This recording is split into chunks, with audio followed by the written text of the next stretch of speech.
able to put it together in a different sport, little segue for you right there, was the Colorado Avalanche finally able to capture their first Stanley Cup in a long 21 years. I know that's weird saying that as a Leaf fan, long 21 years, but they did it, and they proved they were from top to bottom the best team. They dominated the Lightning. That third period of Game 6 was an absolute clinic of how to play defense by playing offense. Keep the puck in the offensive zone, and you don't have to play defense.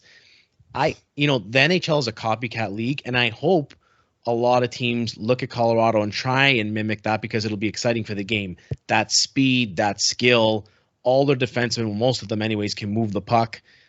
That Kyle McCarr is just, that guy is something else, man. We don't, being on the East Coast, get to watch that team enough. And, watching them in the playoffs, you really do get to appreciate how special that player is. And it's funny because the year that Colorado had the 48-point season, they lost the lottery and moved back to fourth when they should have been picking first overall.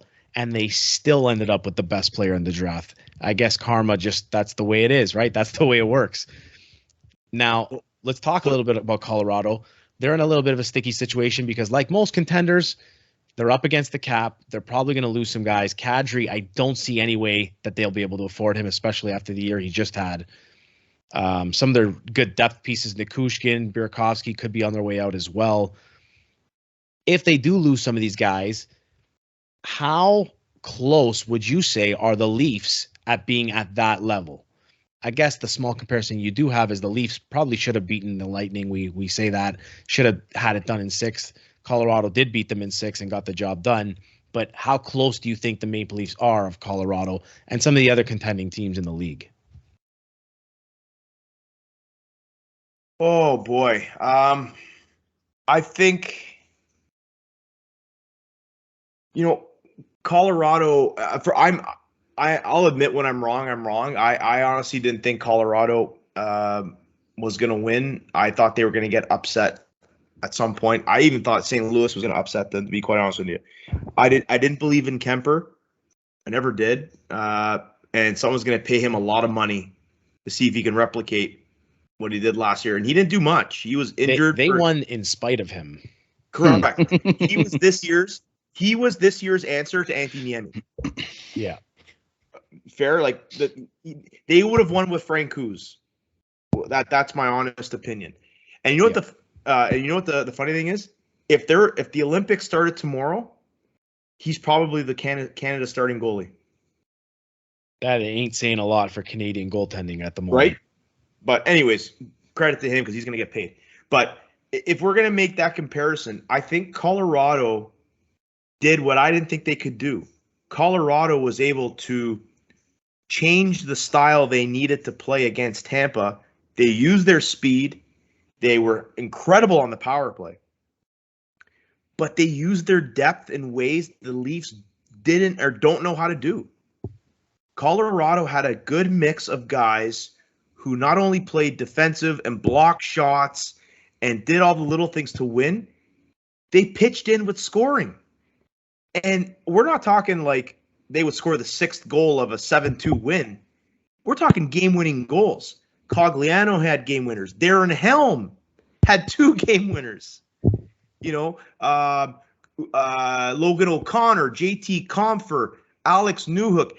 The list kept going on and on. I didn't see that with Toronto.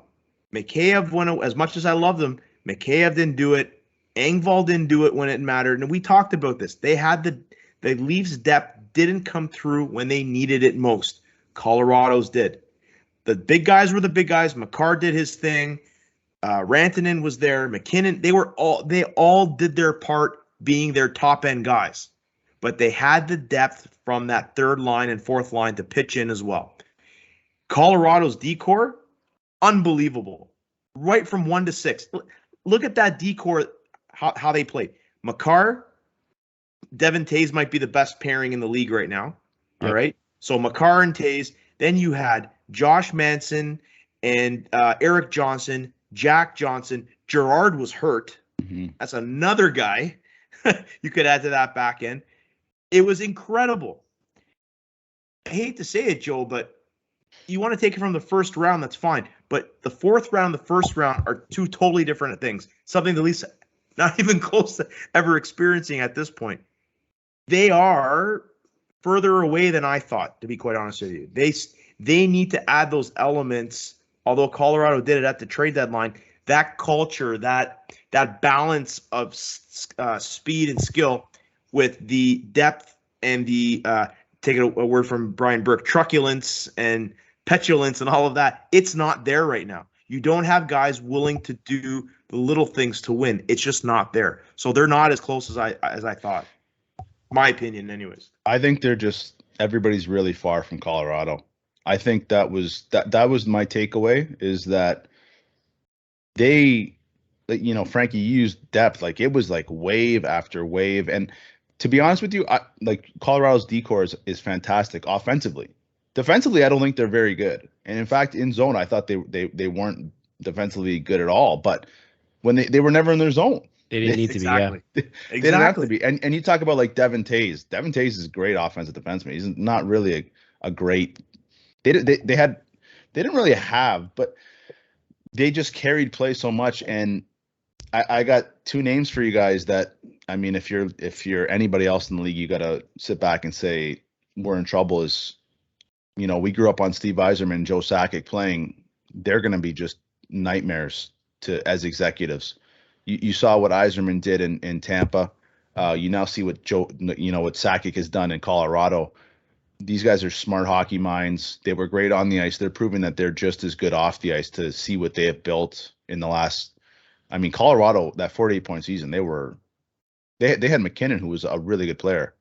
They finished with 48 points, and to see where they are now, those two guys have just, and I'm sure Stevie's going to do the same thing in Detroit now. So if you're a Leaf fan, there's probably another team that's going to be climbing the ranks. That's a good point, Ron. You just brought up something interesting to note. I wonder why Brendan Shanahan never became general manager, went right up to president. If you really think about it, Sakic and Yzerman have built teams based on what they thought or what they experienced could win a cup. Shanahan was right there, right beside Yzerman. And he went in the opposite, and we've talked about this before. He's gone in the opposite direction with a team, plays opposite the way he played. It's just totally different. And it's just, but they are a team that's loaded with skill, and when he won with Detroit had more skill than anybody else as well. And they're just missing the other elements that should be easier to get, to be honest. But makes you think, doesn't it? All right, well, we're going to have a lot more NHL news, I'm sure, coming up. We got the draft in a couple days. Free agency is a couple days away after that. So we'll be right back with some NHL talk.